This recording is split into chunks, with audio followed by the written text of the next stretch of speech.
আসসালামু আলাইকুম। আমাদের আজকের সমস্যাটি আছে যে আমাদের এখানে একটা সেট দেওয়া আছে। এই সেটটিকে আর কিউব ভেক্টর জগতের একটি ভিত্তিতে বর্ধিত করো। তাহলে আমরা পূর্বের ক্লাসে এই ভিত্তি সম্পর্কে বিস্তারিত আলোচনা করেছি যে সৃজক কি, ভিত্তি কি এবং মাত্রা কি। আর আজকের এই ক্লাসে আমি ভিত্তি নিয়ে আলোচনা করতেছি না। আর আমাদের এখন এই প্রশ্নটি হচ্ছে যে আমাদের এখানে একটা সেট দেওয়া আছে, এই সেটটিকে আর কিউব ভেক্টর জগতের একটি ভিত্তিতে বর্ধিত করো।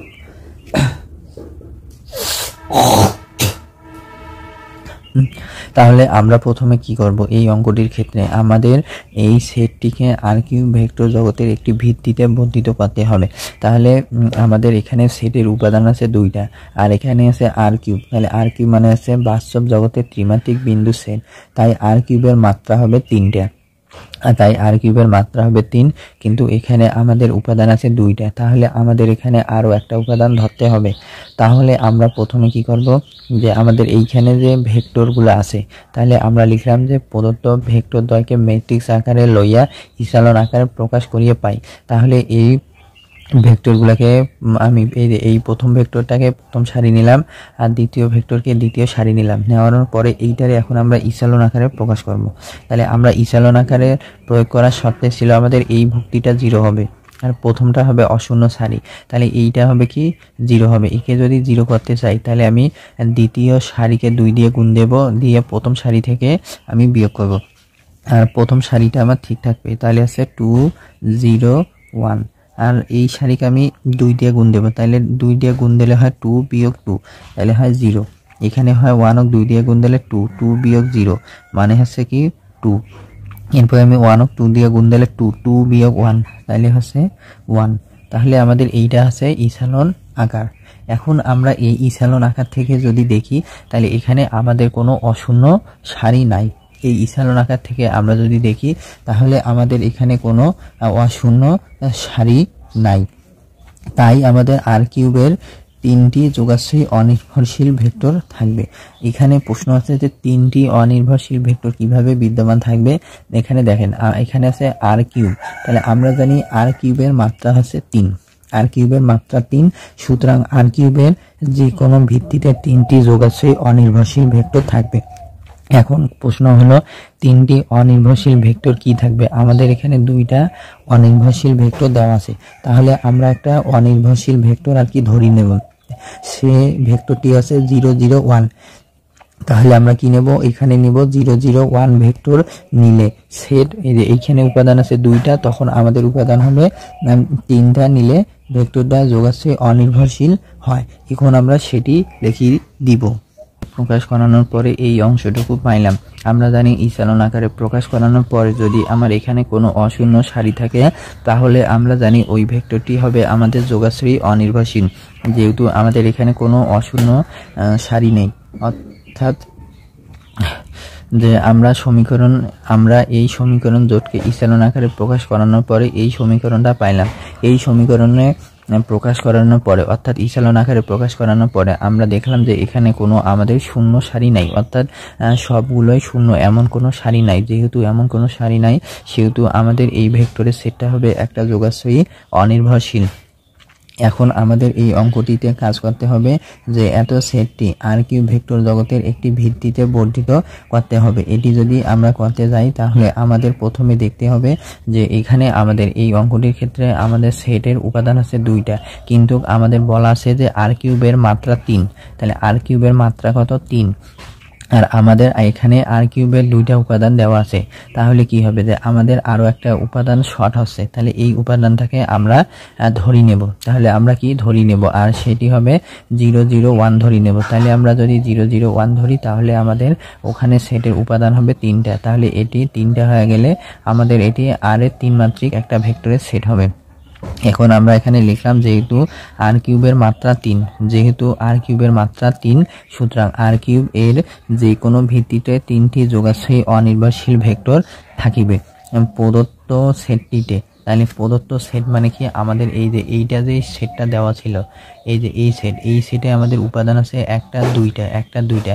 তাহলে এই 2টা উপাদানের মধ্যে আমরা জোর করি আরো একটা উপাদান নিলাম কি 0 0 1। তাহলে 0 0 1 নিলে ভেক্টর নিলে সেট, তাহলে এখানে আমাদের প্রথমে আছে কি দেখেন 2 0 1, এখানে লিখছি 2 0 1, এরপরে আছে 1 1 1, এখানে আছে 1 1 1।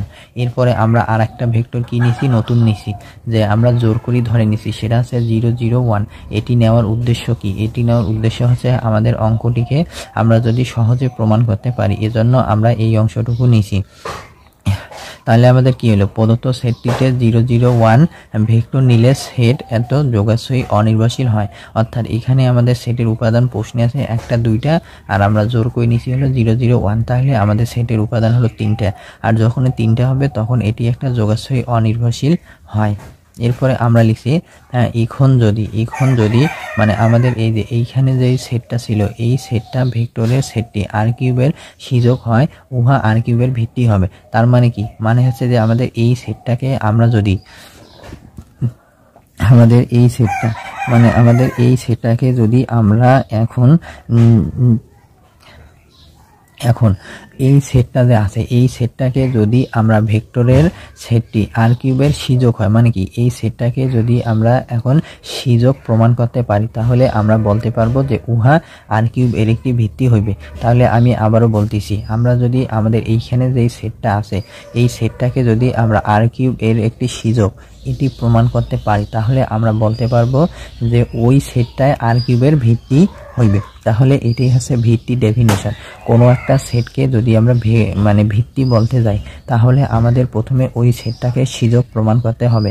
যদি সেটি সূচক হয় এবং যদি সেটি সূচক হয়, তাহলে আমরা বলতে পারবো ওই ভেক্টরের সেটটি হবে আর কিউব এর একটি সূচক। এখন আমরা যে ধরি নেব, যে আমরা কি যে ধরি, তাহলে আমাদের এই যে এইখানে আমাদের যে ভেক্টরের সেটটা আছে, এটাকে আমরা এখন ধরি নেব।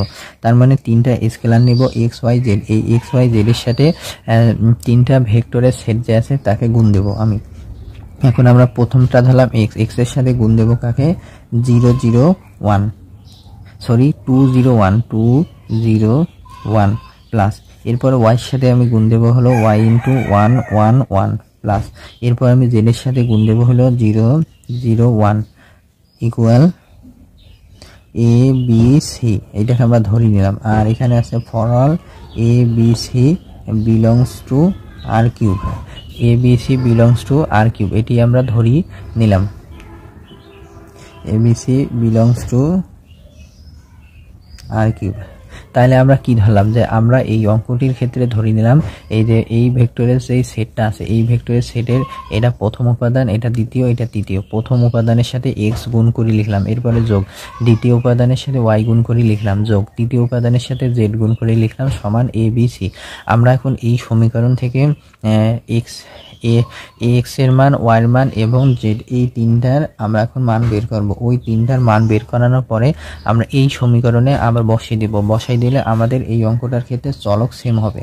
আর চলক সেম হওয়ার কারণে যে আমরা সেখান থেকে সূচকের সংজ্ঞা অনুযায়ী এটি একটি যে সূচক, সেটি আমরা প্রমাণ করব। আর আমরা সেটি যদি প্রমাণ করতে পারি, তাহলে আমরা বলতে পারবো যে প্রদত্ত ভেক্টরের সেটের বর্ধিত সেট হলো আর্থিক জগতের একটি ভিত্তি। বর্ধিত মানে হলো আমাদের প্রথমে উপাদান ছিল আমাদের সেটটার ক্ষেত্রে দুইটা, এখন আমরা একটা উপাদান বৃদ্ধি করলাম, বৃদ্ধি করিয়া আমরা প্রমাণ দেখাইলাম যে সেটি একটি সূচক। আর যদি সূচক হয়, তাহলে আমরা বলবো যে ওই ভেক্টরের সেটটি আর কিউবের একটা ভিত্তি।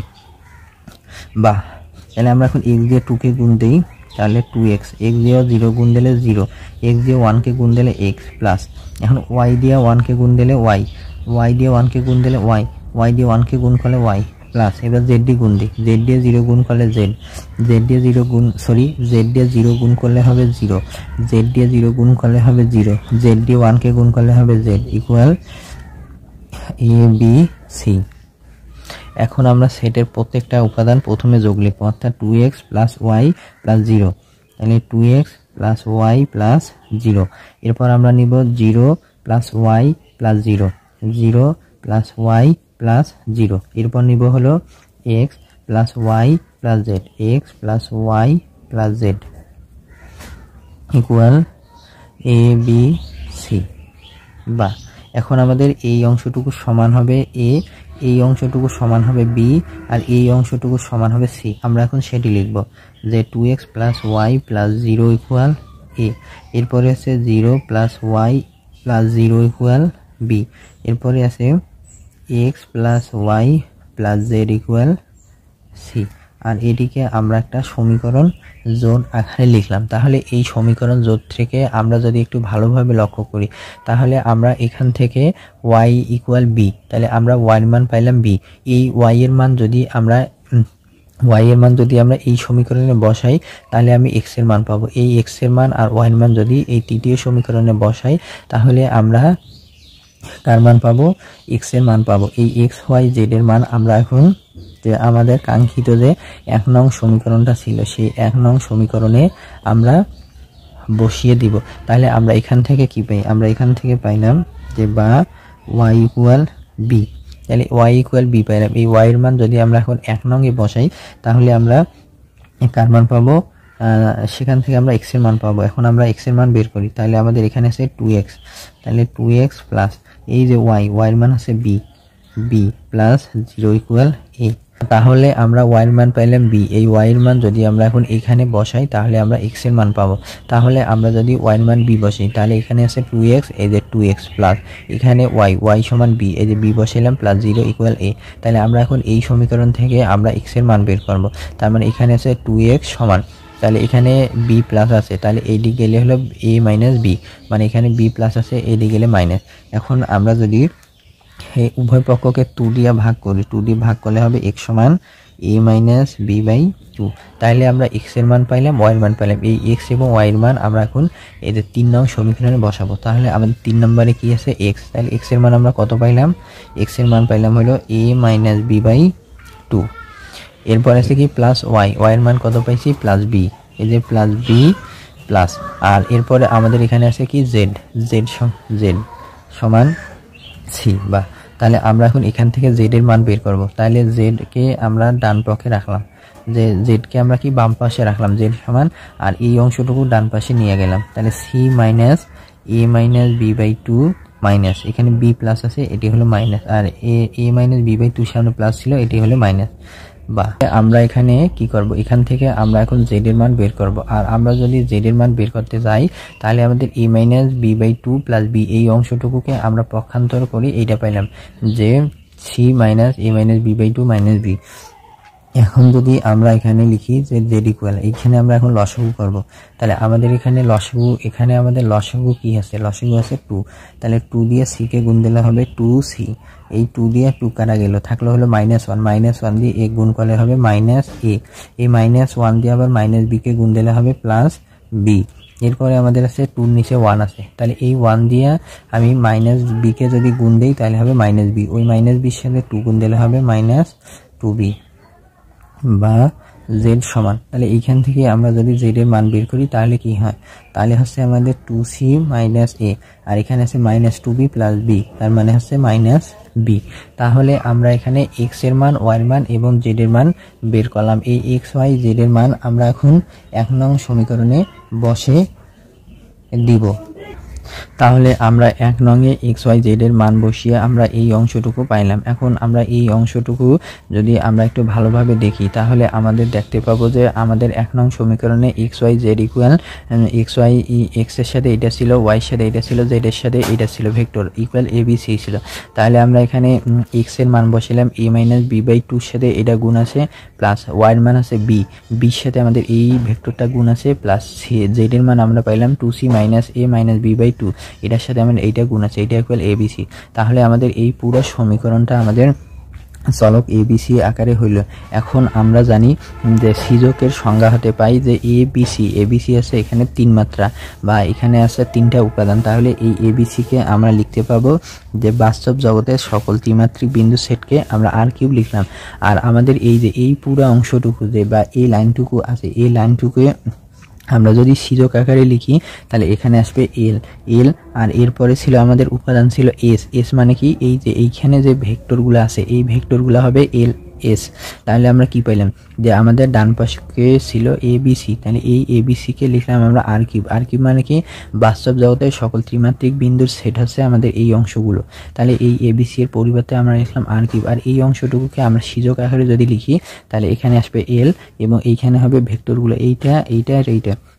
তাহলে আমরা এখন এটা লিখে দেব 2 1 201 তারপরে 111 তারপরে 001। তাহলে আমরা এই অংশটুকু লিখে দিলাম। তাহলে আমরা কি পাইলাম যে এই যে আমাদের যে ভেক্টরের তিনটা সেট নিলাম আমরা, এই ভেক্টরের সেট তিনটা হলো কি আরকিউব জগতের একটি ভিত্তি। তাহলে আমাদের এখানে বর্ধিত সেট আমরা কি নিছি, বর্ধিত সেট নিছি হলো 001। এই 001 নেওয়ার কারণে আমাদের সেটের উপাদান হলো তিনটা, আর এই তিনটা সেটকে নিয়ে আমরা একটা যে সিজক অর্থাৎ আরকিউব এর একটি সিজক আমরা সেটি প্রমাণ দেখালাম। যেহেতু আমাদের ভেক্টরের বর্ধিত সেট হলো আরকিউব এর একটি সিজক, সুতরাং আমরা বলতে পারবো যে প্রদত্ত ভেক্টরের বর্ধিত সেট হলো আরকিউব জগতের একটি নির্ণয় ভিত্তি। তাহলে আমাদের সেটের বর্ধিত উপাদান হচ্ছে যে এই অংশটুকু। এখন আমরা এটি লিখে দেব। এই অঙ্কটি আপনারা যদি কোথাও বুঝতে না পারেন তাহলে অবশ্যই আমার ইনবক্সে মেসেজ দিয়ে জানাবেন। যে ধন্যবাদ সকলকে।